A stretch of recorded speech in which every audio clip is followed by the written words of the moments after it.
Hey guys, welcome to the latest episode of Beyond the Tape, a podcast where we chat to people doing rad things in the mountain bike industry. In this episode, we are chatting with Hattie Harnden, aka Harriet Harnden. She just smashed it at the first two EWS World Cups for the year, and she absolutely been smashing it for a while now. We talk about a bunch of stuff, how she got into riding, racing cyclocross, racing XC, racing enduro, and then possibly racing some downhill later in the year. Before we jump into the episode, though, let me thank some supporters. We've got Trek Bikes. These guys have been helping the podcast for ages, and they're absolute legends. I'm a huge fan of their new Fuel EX.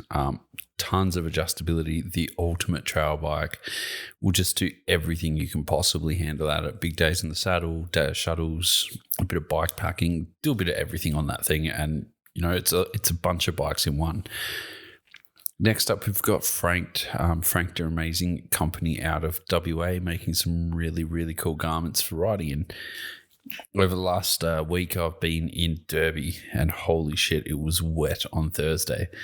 Their waterproof jacket was absolutely amazing. Kept me dry all day, kept me warm all day, and I couldn't have got through the day without it. For the money, it is second to none, and I bloody love the thing. You can ride in it all day. You can wear it in the dirt all day. You can shoot in it. It's just perfect for everything. So frothing on that. Don't forget to use Beyond the Tape 10 at the checkout for a bit of a discount. Fist gloves, man, they kept my hands warm while I was shooting on that day as well. They're hot weather, well, they're cold weather, hot feeling gloves. Fucking nailing that. They are amazing. They keep my hands warm. You can use your phone, don't have to take them off. You can use my camera in them and then go riding in them, and my hands are toasty and dry the whole day. Absolutely amazing. After riding that day, there was nothing better to clean my bike than Shred Bike Cleaner.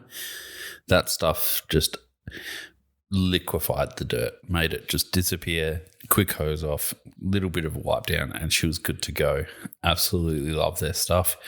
And putting the afterwash or the aftercare kind of silicone spray on there afterwards was freaking amazing too. Kept the mud just dripping off throughout the day. Lead Out Sports are the biggest importers of tools in the country. They have some of the best brands on the markets. But one thing they import that's an absolutely simple yet useful, most useful thing you'll ever put on your bike is the backcountry research strap.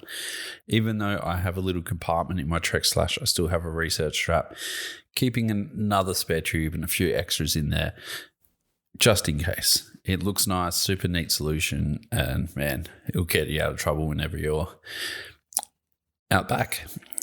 Now, when I was in Derby, I actually spent the entire time down there with the crew from Tailored Trails, and I can't say thank you enough to these guys. They organised everything. Literally just rocked up at the airport. Mark was there, ready, happy, stoked, grabbed my bike for me, chucked it in the van. We drove straight to Derby. Had everything organised. We had dinner organised. We had accommodation organised. It was an absolute dream.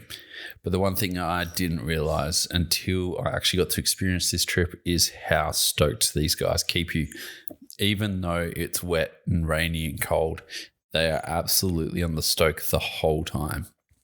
There is nothing better than hopping back in the van, listen to a bit of punk music, and having Mark or Brendan just absolutely amping everyone up again for the next one. So yeah, absolutely sick. So get yourself down to Tassie and experience the Taylor Trails. Now, when I was down there, obviously dirt surfers were keeping mud out of my eyes, and capped out caps were keeping my stem on the bike, I guess. Absolutely amazing stuff, customizable, very, very unique designs, both from dirt surfers and capped out. So make sure you check those guys out as well. Anyway, that's enough of me dribbling. Let me get back to it. Grab a beer, grab a water, grab a wine. Enjoy this episode.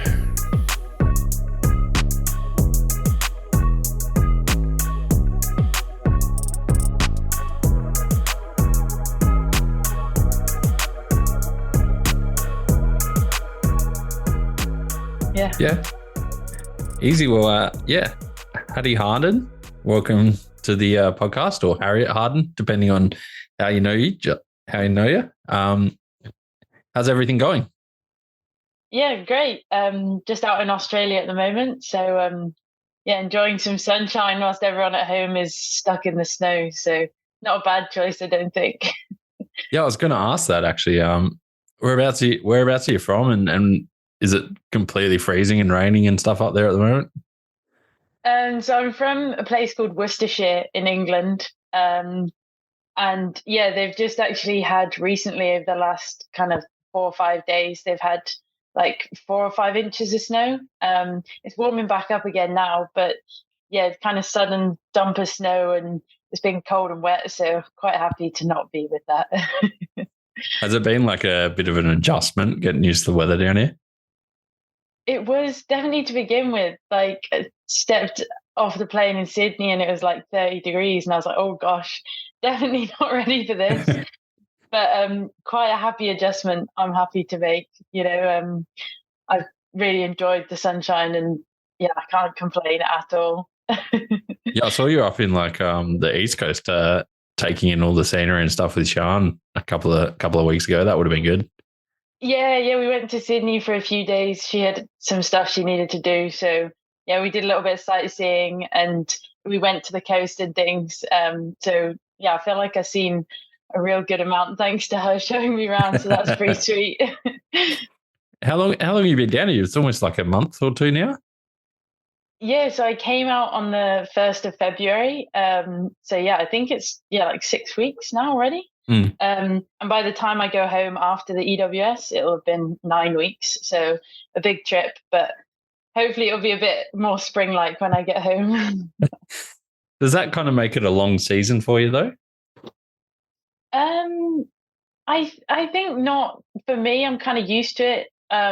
Normally with the cross country, you start racing in February. Like you do some pre-season races to kind of get yourself up to speed. And I always like to do a few races before the first like World Cup. So it kind of just is how the season's panned out. And yeah, it's what I'm comfortable doing. So I'm quite happy to crack on with that. In like the cyclocross season runs kind of through the European winter as well, if I'm not wrong. Yeah, definitely. Yeah, that starts in like September and goes through until February. So yeah, you almost end up with like a bit of overlap. But yeah, just decided to give that a miss this year because can't fit everything in anymore. There's too much going on. Yeah, I decided to give that away when I was born. You'll never see me on a cyclocross track. Wise choice. I think what was it? My mate's like, if you can't feel your heartbeat in your tongue, or you feel like you're going to throw up your heart, then you're not racing cyclocross, right? That's a good way of describing it. Yeah. So let's wander right back. How did you kind of get into riding? Like you're quite young as it is, but what got you started?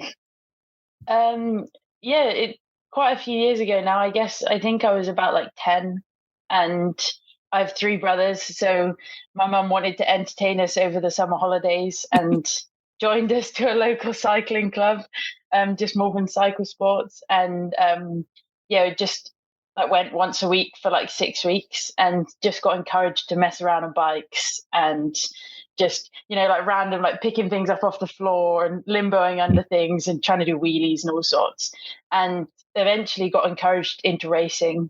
There was a good number of us, all of a similar age, and my older brother really took to cross country racing, and I was kind of like, oh well, if he can do it, I can do it too. So I decided I wanted to have a go, and I like met loads of friends through it and just got encouraged and got picked up by Tracy Mosley, who's EWS racing as well. She was, and many other things as well, along with downhill. So yeah, she picked me up onto her team, and I rode. She lent me actually my first bike I raced. Yeah, right. Yeah, and then I joined her team and was on that for like 5 years. So she lives in the same village as me, and as well like Evie Richards. So we're all from this like little town in Worcestershire. So small kind of world, really, in a funny sort of way. What's that like getting picked up by her? Because she's like one of the greatest riders ever. Like, Yeah, I think at first, like being young, I think I was probably 12 when I did my first race. okay. And yeah, just kind of had no idea like the depth of her talent and like her achievements, what she'd done. And just thought she was some like really nice lady, which she is. She totally is. But yeah, I think over the years I've kind of come to appreciate more like what she did and how she did it, and also like her approach kind of felt like she hit quite a few stumbling blocks along the way. So really, really admire her now and very, very grateful. And she's still a big part of what I do as well. See her regularly and go to the gym with her and things. So yeah, huge, huge lady in my life. Yeah, I mean, you couldn't learn from anyone better, right? Like, she's done it all, literally. Yeah, it was like only like 4 years ago I actually realized that she'd actually raced everything, like cross country World Cups, downhill World Cups, EWS. I was like, holy moly, she's really done everything. So that's pretty cool. Hey. So so she wasn't really an influence on you riding everything until you kind of realized that she'd done it? Or were you always just keen to do anything on a bike? I think I was keen to give everything a go, and like it started with the cross country, and then cyclocross just became like a winter training tool, just because weather's rubbish. So going around for 45 minutes is better than being out for hours. So yeah, she just was able to help me with bikes through like Trek UK to do whatever I wanted. And yeah, so it's just kind of those two really. And then always, now I look back, it's quite funny because every year she'd kind of slip in like one or two enduro races, just like British kind of local Welsh sort of stuff. And I'd always get soaking wet and rained on. But yeah, like every year there was like two, and she'd lend me one of her old like beautiful race bikes, and I'd have no idea what I was doing, and actually set me up really well. Just making me the all-round rider that I think I am, giving me that technical ability from a young age. Were you kind of traveling around as a team with her? Like, were there a few people on that team at the time? So there was two of us, a girl called Megan James as well, who was 1 year older than me, and she's from Wales, like just across the border. And we would travel with Tracy together. So she had a camper van, and we'd like her, Tracy, and her husband James would be like in double bed, and then we'd be in another double bed at the other end of the camper, like topping and tailing. And we'd go to events together, and often get soaking wet and be like put outside between race stages and like not allowed in the camper van because you'll get it muddy. Yeah. What did that like? It seems like the people that can kind of travel and go through those steps and doing it privateerish, like you learn more adversity and you learn more about how to do it harder. Were there any lessons she kind of taught you, or traveling around like that was good for you? Yeah, she did teach me a few really good lessons. One is quite a funny one. She always told me there's no such thing as bad weather. Just inappropriate clothing was one thing she always said to me. So apparently there was never any bad weather in the UK. Just you didn't bring the right clothes. I'll debate that. I'll debate that every day. Yeah, that one is a little up for debate. But she also taught me like a lot of the being self-sufficient, like carrying your water and your food and all your spares. Like we'd always go out with a rucksack, and I'd have every single spare you could pretty much think of. Like I'd have my little pliers and a little knife, and then cable ties and spares, speed links and everything. So I think that was a really important one as well, actually, because you couldn't rely on there being food or water necessarily. So that was a good life lesson, really. And use it all the time. So happy about that. It was definitely more important back then as well, right? Like And now it's a little bit different with the EWS, but back when it was definitely more enduro, more self-sufficient, right? Yeah, definitely. Yeah. And I think you can take it into any cycling, like your long road rides and your cross-country rides and everything. It works for all of them. So yeah, just used to being a bit of a camel and carrying everything. I'm the complete opposite. Hey, I don't plan on having issues, so I don't take anything with me. It's the worst way to be. Well, I'm sure like 90% of the time you're okay. Yeah, sure. What was, so kind of going back to XC roots, what was the pathway for you to kind of get onto the World Cup scene? Did you just kind of start racing and go straight there, or did you have building blocks that you had to go through to get to that level?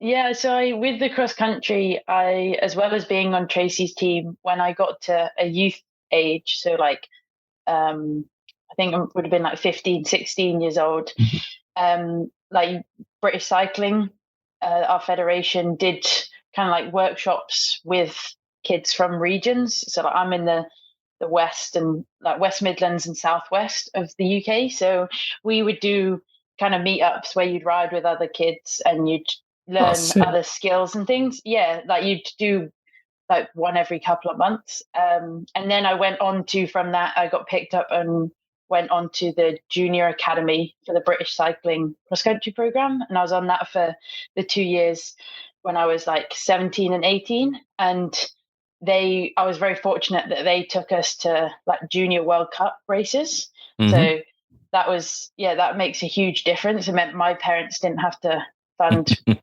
a lot of my big racing. And meant I got to go to world championships and European championships. And like that's a huge part of putting yourself out there.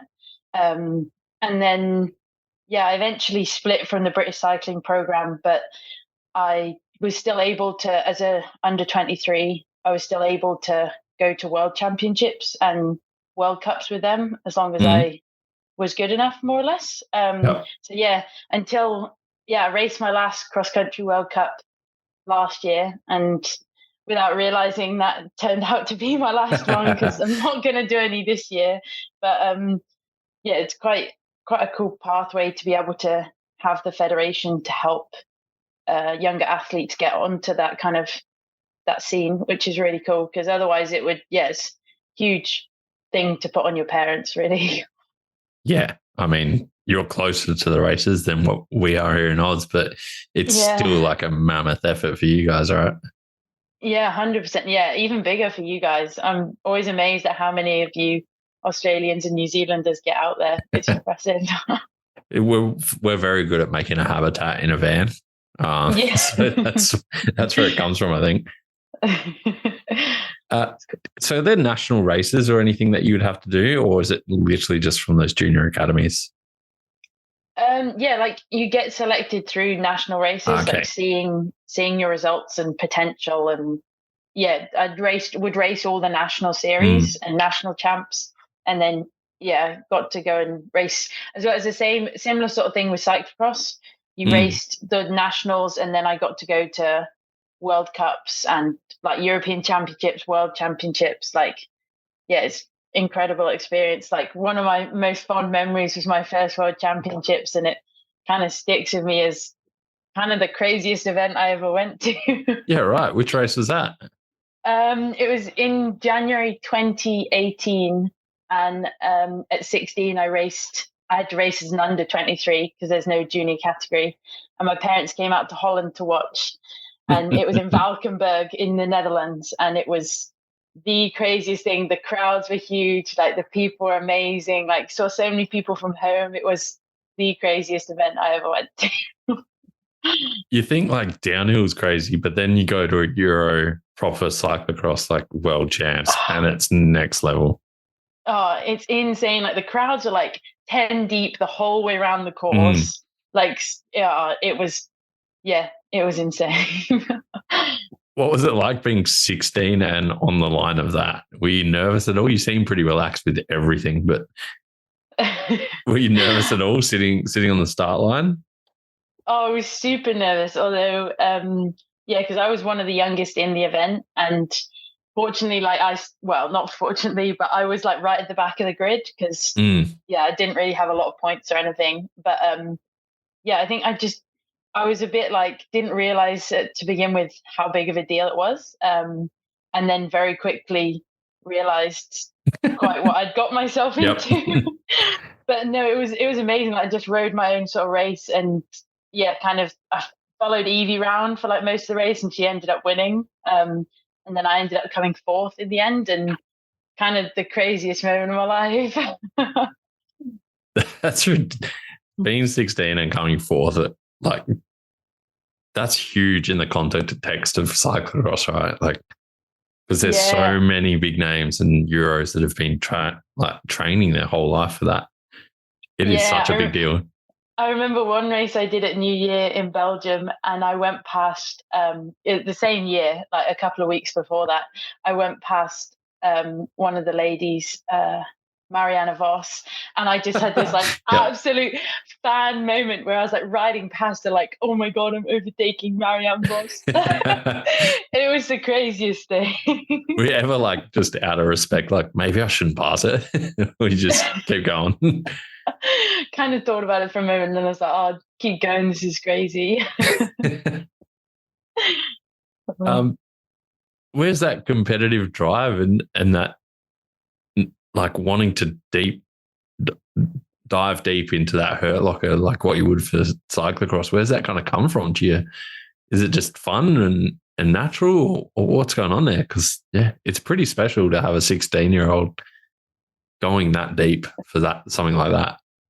Yeah, I'm not entirely sure because like my parents aren't they're not like we weren't brought up as like sporty in like a really sporty family. Mm-hmm. But I think it's the sibling rivalry kind of set me up for that. Kind of some friends of ours described our household as kill or be killed, because I have three brothers, and you learn very quickly to kind of look after yourself, and then you become very competitive between each other, obviously. I guess partly my own sort of attitude, like I always had Mum always described me as a can-do attitude, and always wanted to be able to do things if other people could do them. But yeah, my older brother and I have the same sort of kind of funny like enjoyment for putting yourself in the hurt box. It's a funny one to describe. Like I've spoken to some of like the downhillers about it, because they're like, oh, you guys are crazy, you kind of hurt yourself going in a cross country race, but you get like a certain sort of satisfaction and enjoyment from it. And I don't really know, I think you're just born with it. I don't think there's any way to teach someone that. Is it that type 2 fun where it sucks before and during, but it's amazing afterwards, or are you enjoying it the whole way through? It doesn't feel great during, but you're definitely afterwards. It's the afterwards kind of feeling you get. Yeah, it's quite addictive. You very quickly forget about the pain that you were in 5 minutes ago. Yeah, and because you can't feel anything because it's so cold over there. So you're racing when was your first cross country race then? Was it after that or for World Cup? Sorry. My first, it would have been just after that. So my first like junior cross country World Cup would have been 2018. Mm-hmm. Yeah. And I went to Europeans and Worlds that year. So it was a pretty jam-packed year, and actually one of my kind of most memorable years of racing, actually. Why is that? I had Tracy actually started coaching me because she was getting her like that British qualification for coaching, and she kind of was really out of the blue, and I was like, yeah, sure, you can coach me for a bit. And then I went into national champs and won nationals, and then went into European champs the week after, and I'd won it the year before as a youth, the European champs, and I'd had a bit of like a few rough races like junior World Cups earlier that year, and I kind of wasn't placing like that great. Like I was doing well if I got in the top 10, but nothing crazy. And I went to Euros and I came second behind the current world champion. So I was like, oh, I'm going pretty good. This is pretty sweet. And then went to Worlds later that year at the end of the season. And my parents came to watch again in Lenzerheide, and I got on the podium, and it was a very special year, like a lot of huge achievements. And I felt like I came a long way from my results at the start of the year to placing at a world championships in my first year as a junior. So it was quite some journey. And Euro Championships is basically like racing at world championships, right, for XC? Yeah, like we had the same three of us on the podium, just second and third. So me and this girl from the Czech Republic, we like swapped places at Worlds to our position at Euros. So yeah, it's pretty stacked field at European champs as well. It's funny sometimes, like you get these athletes and they have their results, and to us, like being second or third at world champs is unbelievable, never going to happen. But then some athletes like yourself, you kind of just breeze over the fact that you're placing in the top positions with the top athletes in the world at, under 19. But what's the mindset? Well, like, do you know what the mindset is behind that? Like, are you not results based, or you just kind of keep moving on, if you know what I mean? I think, I've always been more like performance driven. Like, I'll be satisfied if I have a good performance rather than finishing in a good position. Obviously, finishing in a good position as well is always great, but I feel like you've got to put everything in perspective. And at a couple of moments back in the 2021 season where people made comments where I'd finished like fifth at a race and they'd be like, oh, you won last week or something. And you'd be like, yeah, but not the point. Like at the start of the season, I'd have been stoked on fifth. So yeah, like I think it's just putting things into perspective. I've definitely learned that more as I've got older. I think, and I guess your goals change. So it maybe doesn't seem as important as it did then, maybe. I'm not sure. I think, it's a funny point. Like it means more for races and being around that position base. But when you look at creatives as well, like say you get 10,000 views on YouTube and then the next one gets 1,500 and you feel like you've just completely failed because you're not hitting that target that you've already hit before.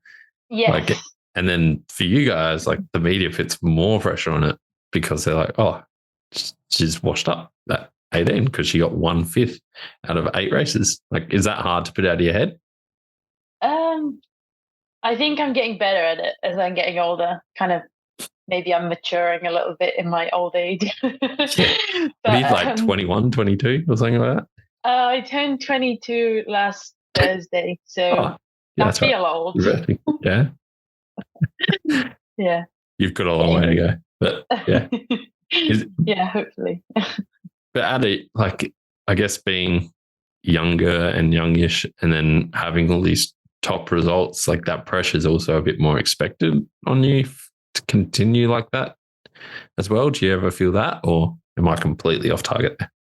Yeah, definitely. Like, there's always going to be that pressure there, but I think I'm very fortunate to have my mechanic Andy, and we have a very kind of logical approach on things, like-minded logical approach. And actually, same with my coach, we all believe that if you've done the preparation, like you'll be sweet. Like you've done all you can. Andy has a saying, he calls it all the P's, and it goes, proper preparation prevents piss poor performance. Yeah. So we just believe that as long as you've done the preparation, everything will fall into place. And that's what the winter's for. So yeah, now's the time not to be stressing about it all. Nothing you can do now. It's all sweet.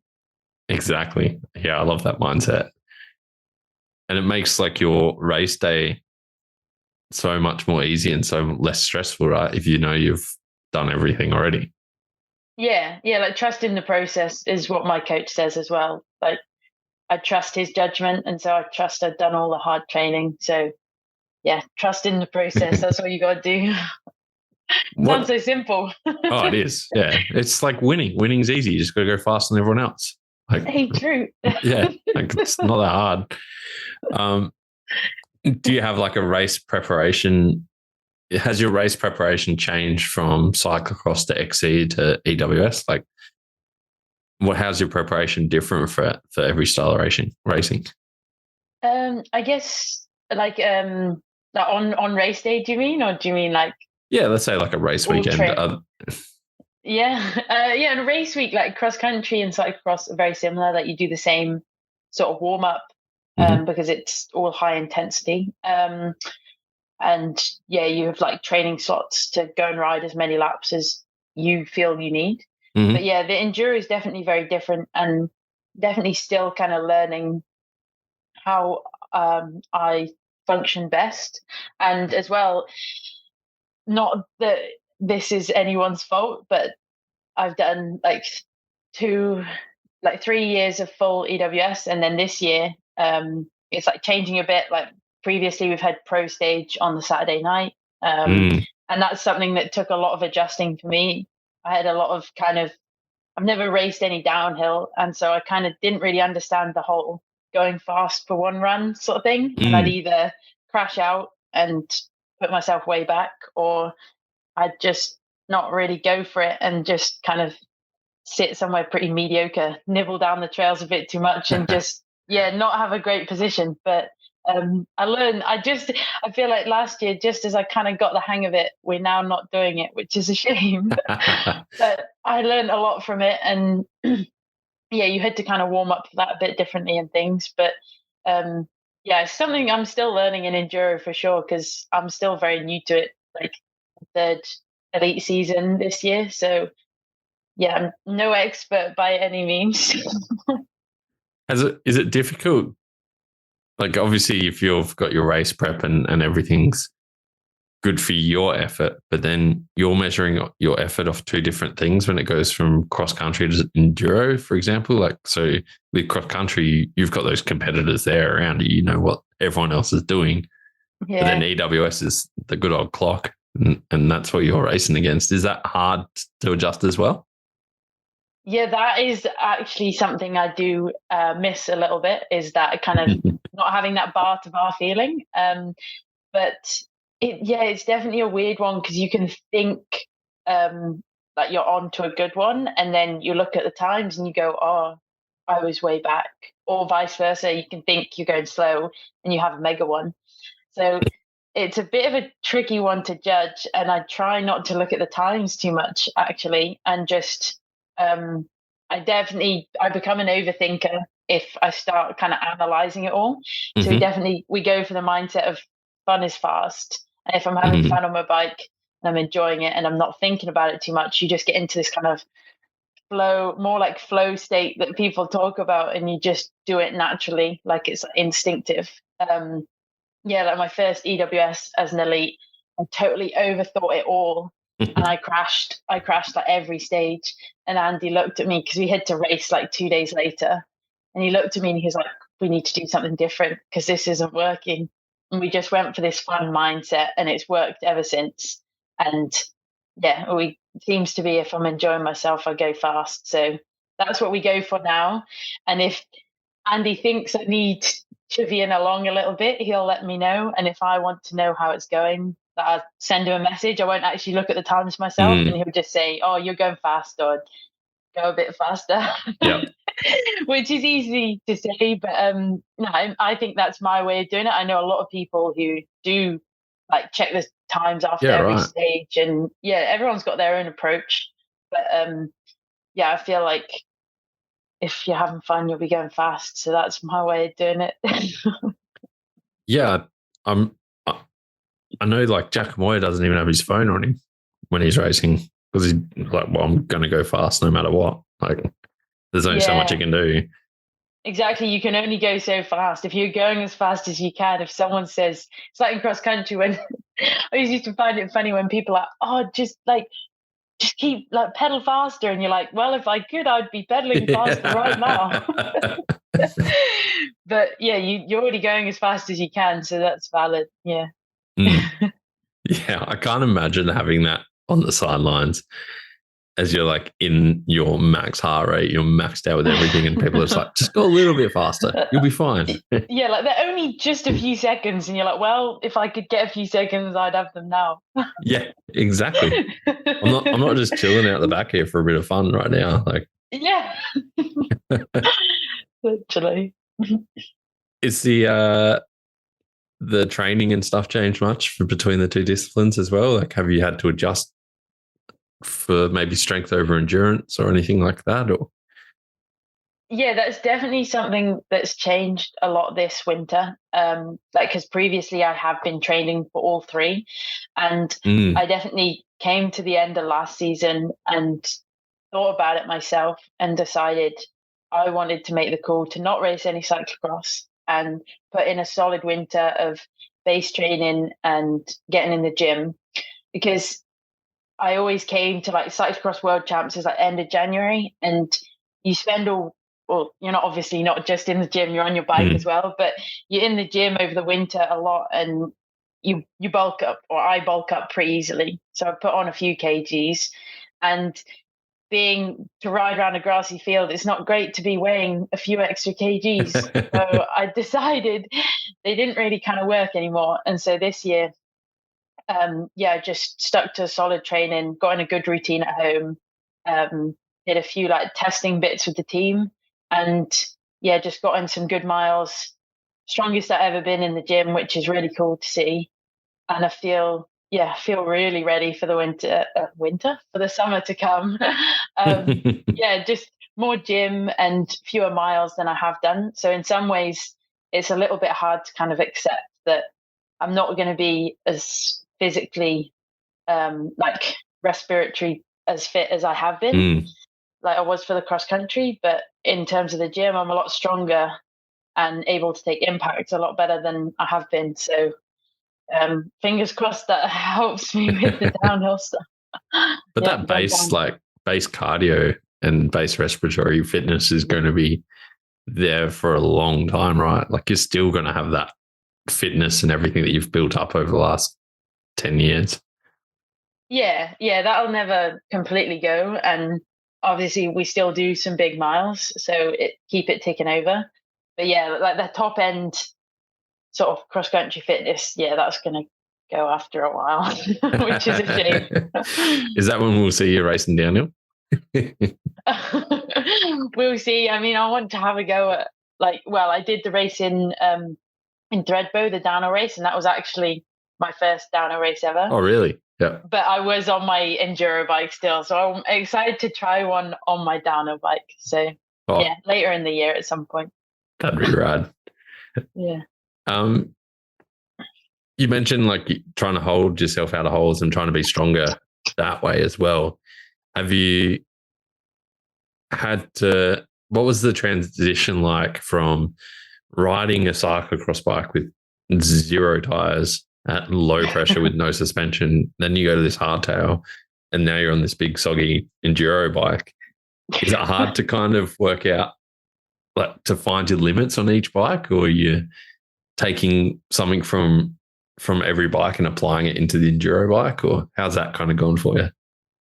Yeah, there's definitely bits you can apply to each of them, but there are a few things that, like, almost like bad habits you can get into that when you go to like an enduro bike from a cyclocross bike really don't do you any favors. But yeah, like I did a couple of mishaps like last year, or was it last year, the year before maybe, where I came from my enduro bike and went and just sent some things on my XC bike, and it wasn't the cleverest thing I've done.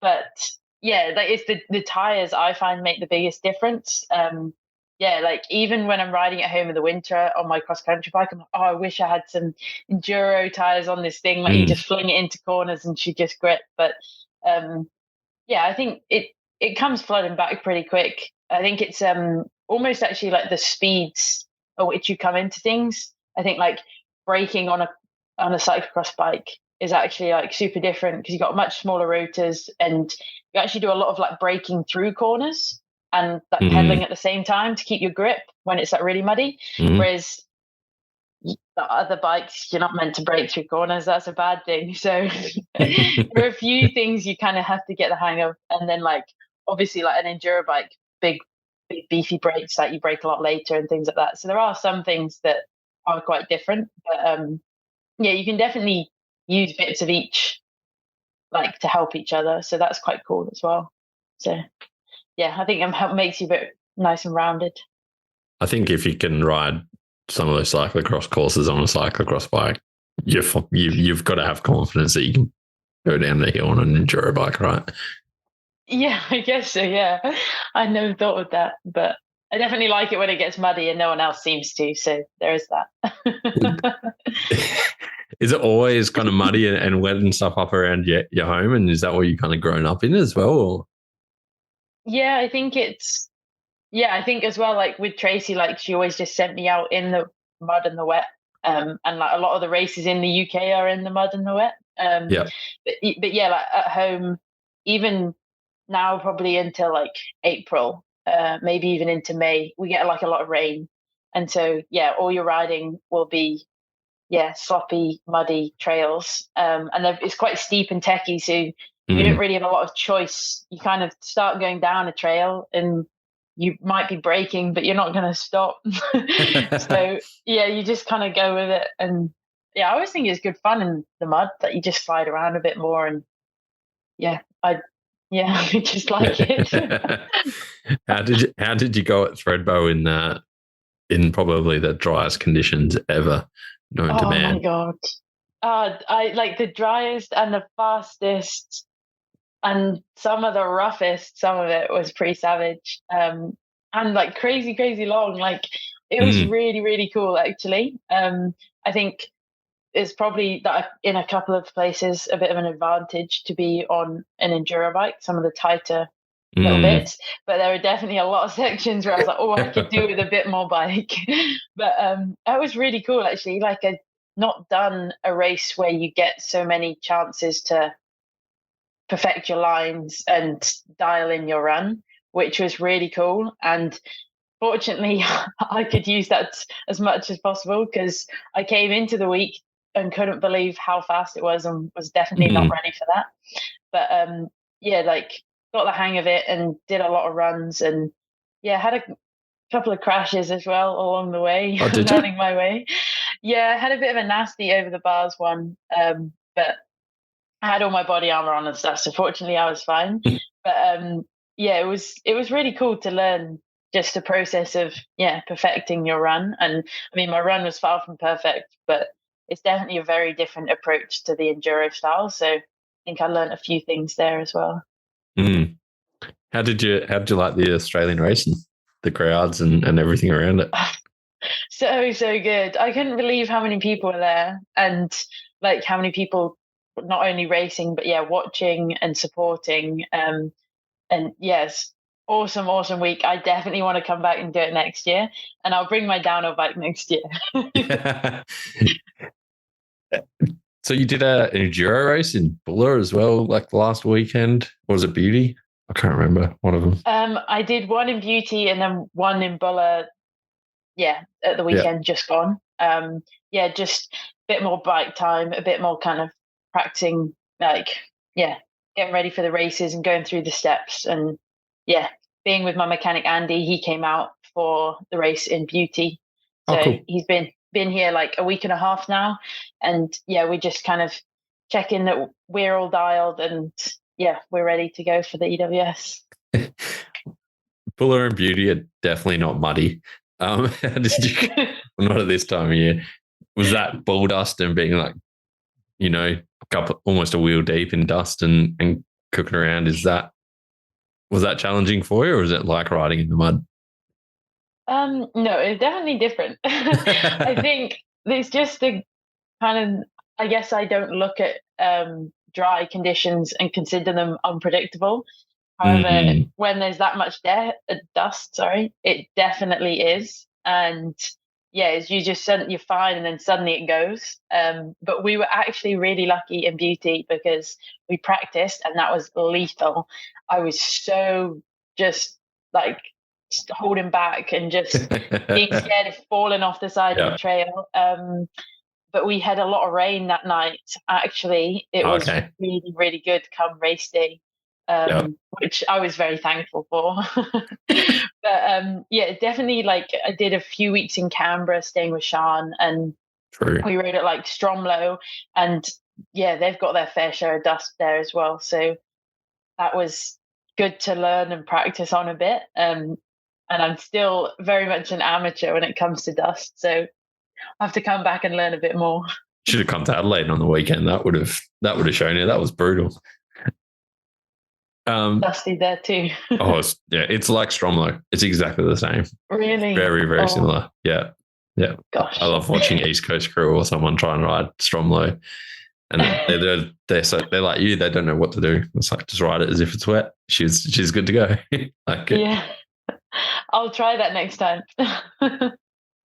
How has it been? You mentioned you've been in the gym and you've been training up a bit as well, and you've been staying with Shani Ahern. How's it been training with Sean and trying to keep up with her? In the gym, it's impossible to keep up with Sean. She's so unbelievably strong. I've never met a woman so strong as Sean, and I think it's really cool. Like we're both, like I only met her when I came out at the start of February, and we were introduced through a friend, and like, yeah, we both ride bikes, so sure, yeah, we'll go out riding, we get to know each other, and we just really clicked. We're both a bit bigger, like built, really strong, like which isn't like the average or the like normal kind of build for a woman. So we really kind of clicked and kind of really just got on with being in the gym and riding together, and we really kind of a great friendship kind of blossomed from it all, which is super cool. But yeah, in the gym, kind of I'd leave Sean to do her thing because she's like Superwoman. She's crazy, crazy strong, which is so cool to see because I thought I have come a long way in my strength abilities in the gym, which I'm really proud of. But it also kind of inspires me to know that I can be stronger, and it's a great thing to be as strong as possible. So I'm very excited for her year as well. She's going to have a hell of a season, and it's really cool to see, and I think push everyone else on as well, like that level of strength and fitness. It's really cool. Yeah, she's forced to be reckoned with. I'm glad I'm not racing against her in downhill. She's an animal. It's crazy. I've been on the receiving end of some of her training programs, and I'm lucky to be alive. So it's so good. In pieces. I'm in pieces. Yeah. Are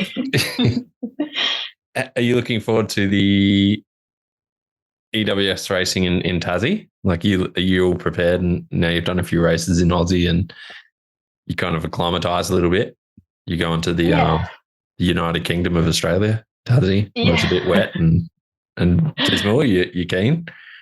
Oh, I'm really excited. Everyone's said how like amazing the riding is down there, and I've never been. Like, I know some of the other races will have been when it was last year in Derby, and that's super cool that we're getting to go back. I've always wanted to go to Tassie, so really exciting. But I'm kind of just intrigued to see what it's going to be like. I've heard it's been quite wet and things, so I'm quite happy with that. But I guess you never know really until the clock starts running. But I know, I feel like I'm as prepared as I have ever been. So we'll just have to see. I'm kind of a bit like, it's a bit of a waiting game. I'm kind of like, oh, let's just go now. Are you dealing with like a bit of anxiety or a bit of nervousness about just sitting there waiting? A little bit, yeah, but kind of keep myself busy, keep myself distracted from that. But I think once we like get there later in the week, I think it'll really like kind of hit me. I feel like I get that moment at some point where you kind of like, oh wow, this is really happening. I had it last year at the first race. I got given my number board, and because I placed in the top 10 of the women's, I keep the same number for the whole year. That's and sick. you put my number 4 on the front of my bike, and I was like, oh my God, like this is really happening. This is actually starting. So maybe that might be the moment, but yeah, it'll hit me at some point. I've definitely had those mindsets where you just like 6 months out, you're like, oh, I've got heaps of time. I can't wait. Like whatever. 5 months out, you're like, I got heaps of time. It's sweet. And next minute, it's 1 week away. You're like, oh, I've actually got to do this now. Oh, shit. Oh, damn. Here we go.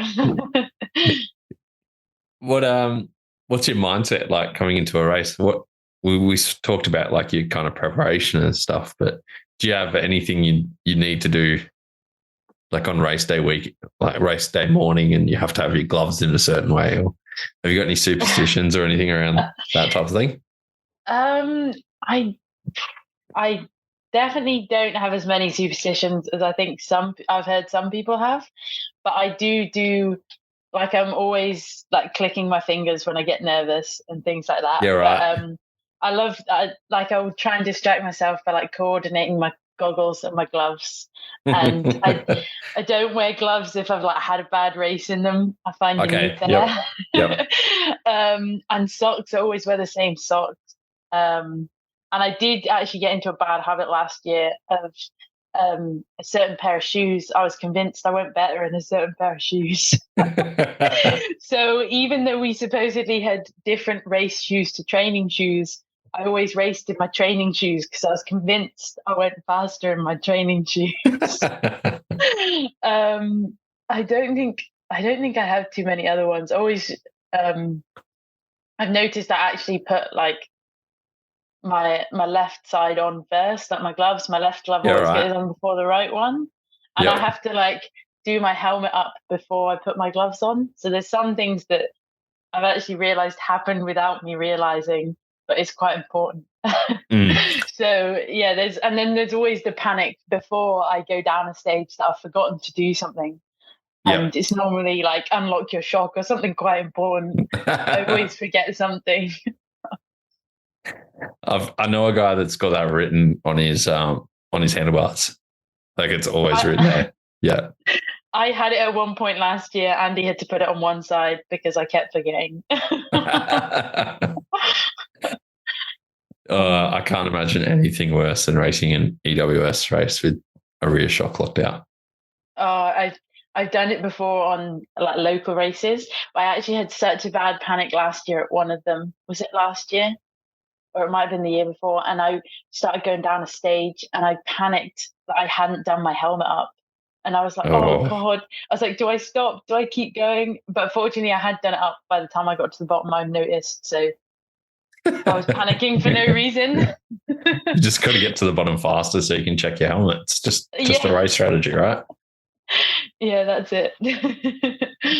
I'm the worst for accidentally not wearing a helmet when doing media stuff. Oh, really? Yeah, I just completely forget and leave it on the side of the hill. And yeah. Oh my gosh. So there's helmets scattered everywhere. Probably, yeah. No, I got halfway down the Nationals track in Medina and someone's like, nice helmet. I'm like, yeah, it's pretty good, eh? And they're like, you don't have one on. I'm like, no. Right up the top. I had to go and get it. Yeah. Oh gosh. Yeah. Too laid back. How are you feeling for the rest of the year? Have you got any expectations, or you just kind of have fun? And I guess being your first year solely of EWS stuff, is it a bit more daunting? Yeah, I think I kind of forgotten that it's just going to be EWS. So maybe it should be a bit more important. But I think, yeah, each year I wanted to do a little bit better than the last. So there's always that. So finished 4th at my first year and 3rd last year. So trying to beat the number 3, which is pretty tall order, especially with how fast everyone's going. So I'll try. But I think my biggest thing is I'm still trying to learn the art of consistency. I had a few punctures last year and one completely took me out of a race. And also, I think to make it through a season without injuring yourself is pretty impressive.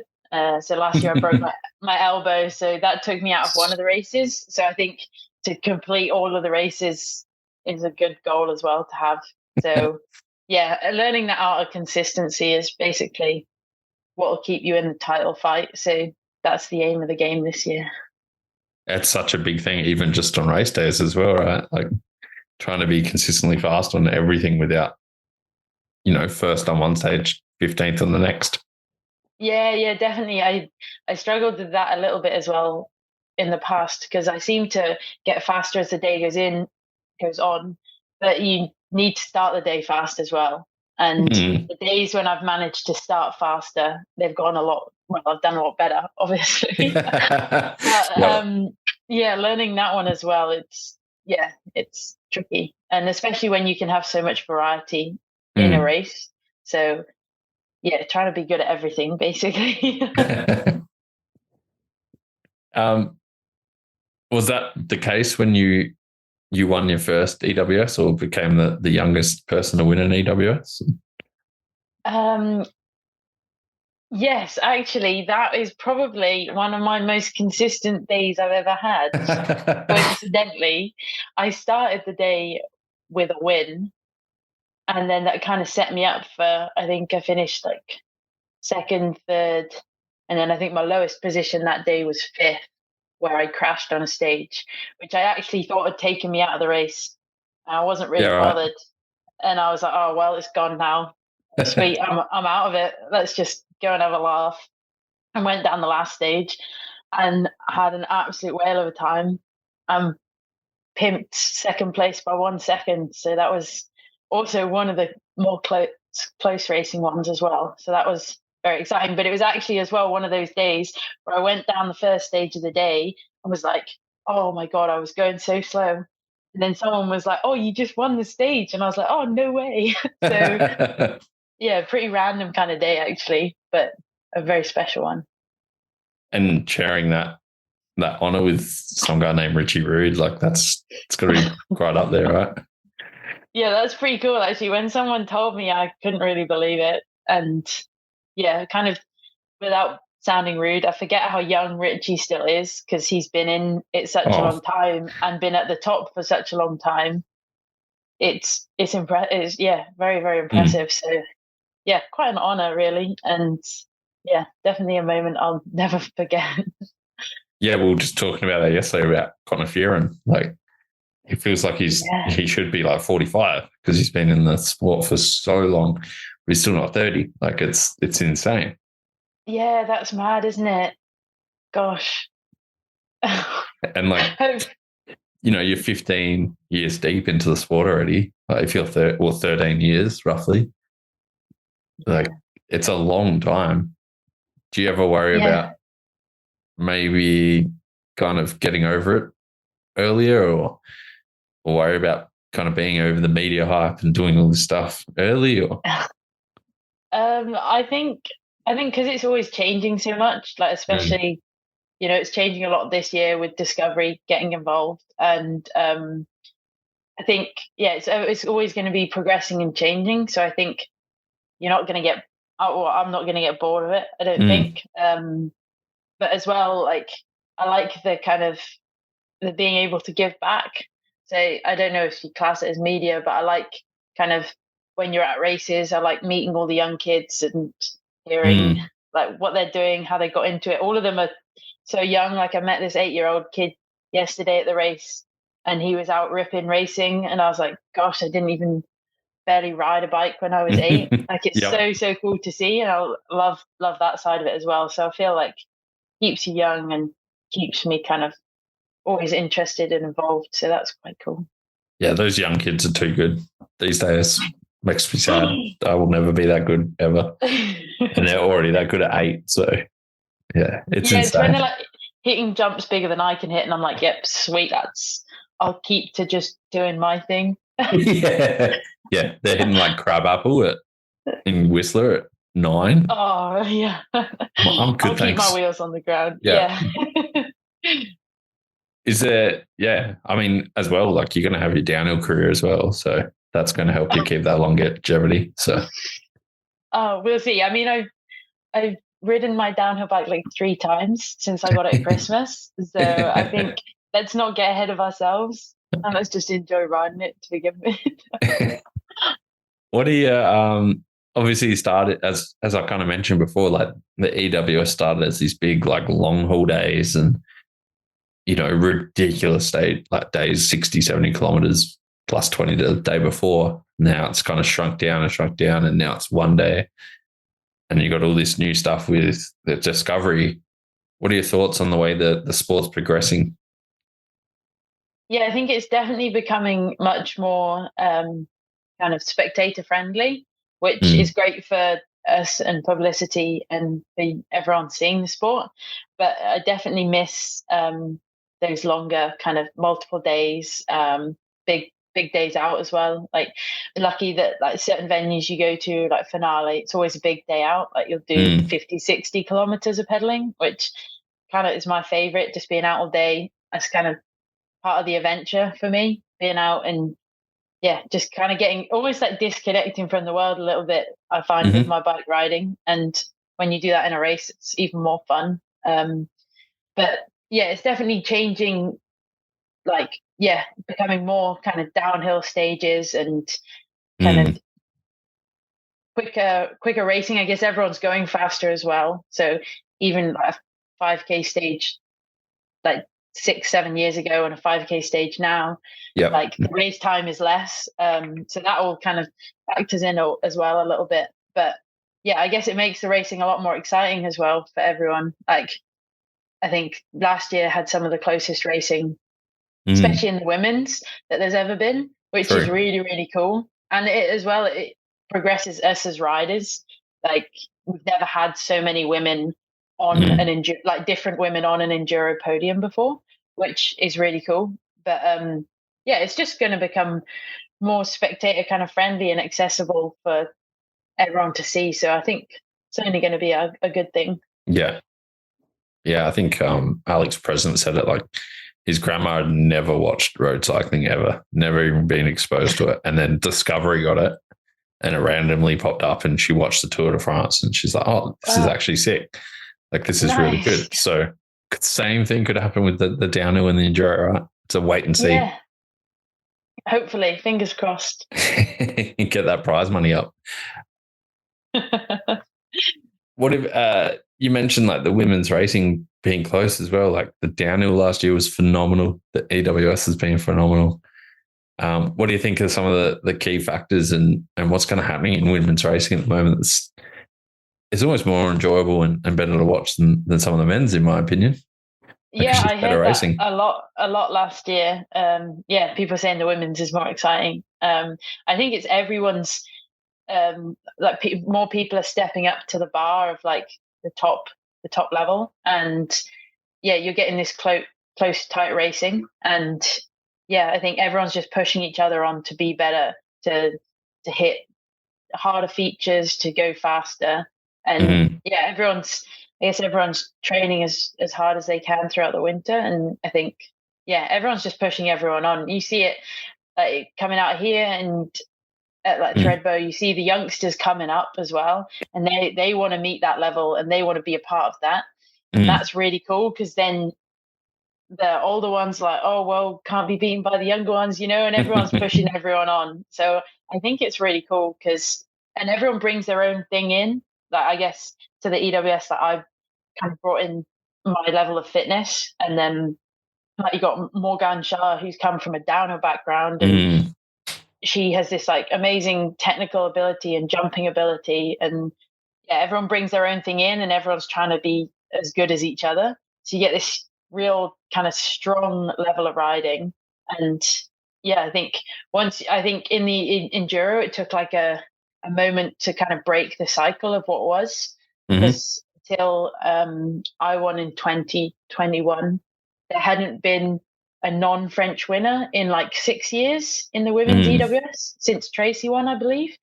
And so I think break that cycle and then everyone starts kind of bringing in their thing. So it's super exciting in the downhill as well. I remember seeing like the Nina win in Fort William and things like that. And it kind of really mixes it up, and everyone gets on that wave as well.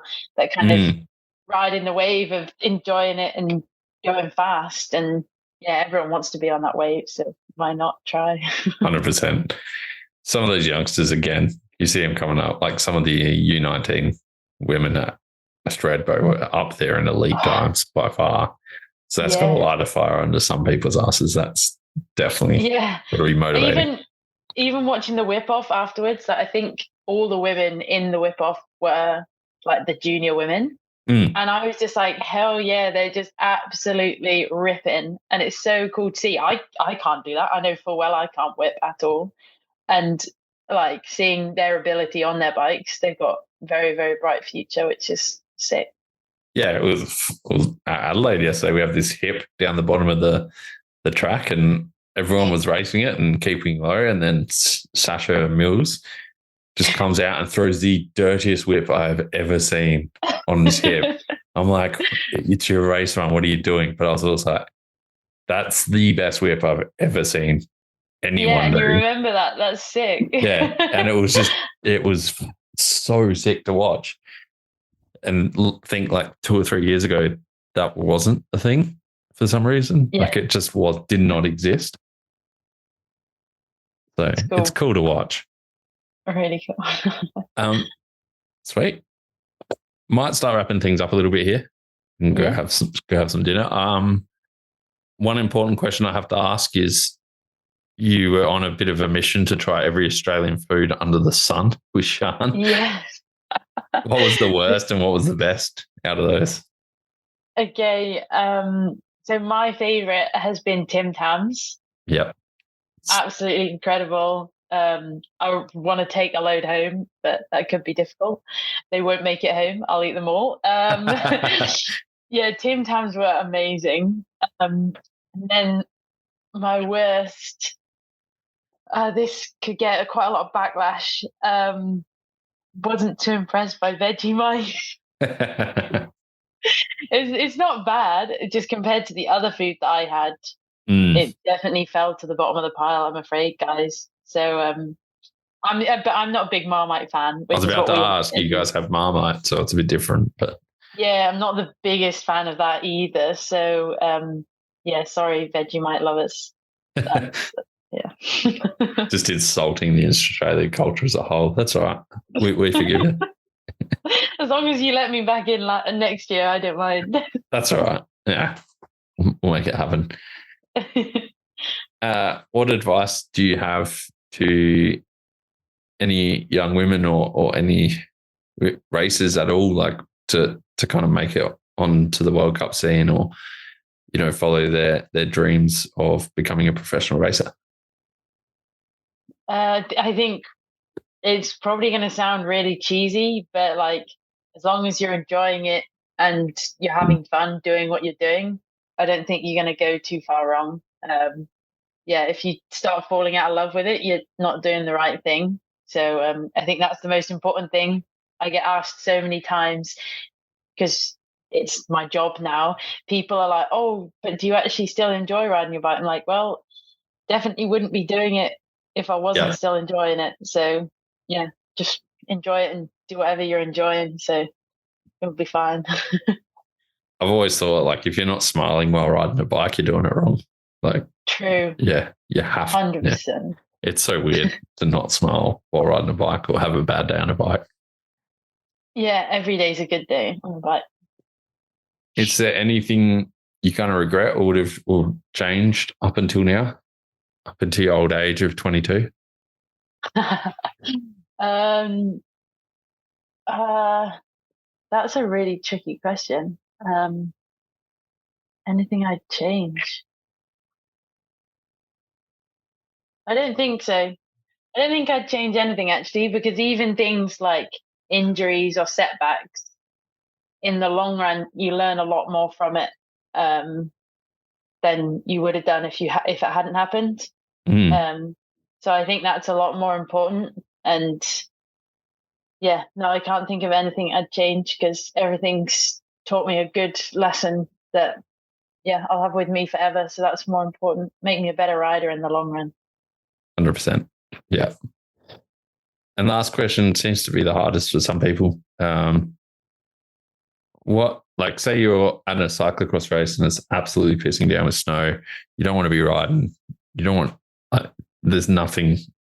What kind of gets you motivated to get out and ride or do something you don't want to do? And or do you have any music or anything you like to listen to kind of get motivated with? That's a good one, actually. I do love music, and I listen to music a lot. I love a lot of 80s, all 80s music. Yeah, I think right. all 80s music is good. You can't go wrong with 80s. It's going to be timeless, and anyone can enjoy it. Yeah, my playlist basically just consists of 80s music. All right. I'm not against other music. That's just my favorite.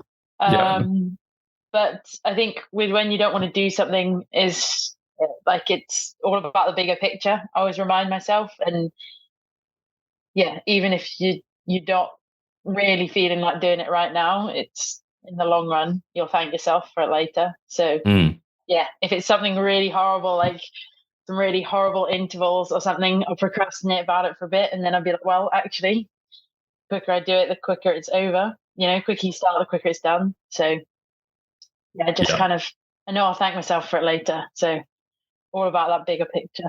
Yeah, I've been procrastinating those intervals for 34 years now. So that's good. No, that's a good way to put it. I really rate that. Yeah, cool. Have anything else that you kind of want to mention, or anything that we might have forgotten or want to go on about? I don't think so. Thanks for having me in Australia. Yeah. It's all right. Get used to Vegemite, and then we'll have you back for sure. I'll take some home and like drip feed it into my diet. Oh, it's too good. Well, yeah, thanks so much for coming on. I really appreciate it. It's been great to chat. And yeah, I'll see you in Tassie for Derby. It'll be good. Yeah, thank you for having me. Nice to meet you. No worries.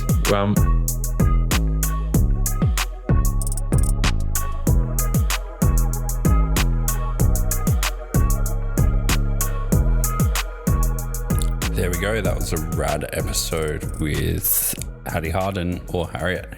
I hope you enjoyed her stories and got a bit of motivation from her as well.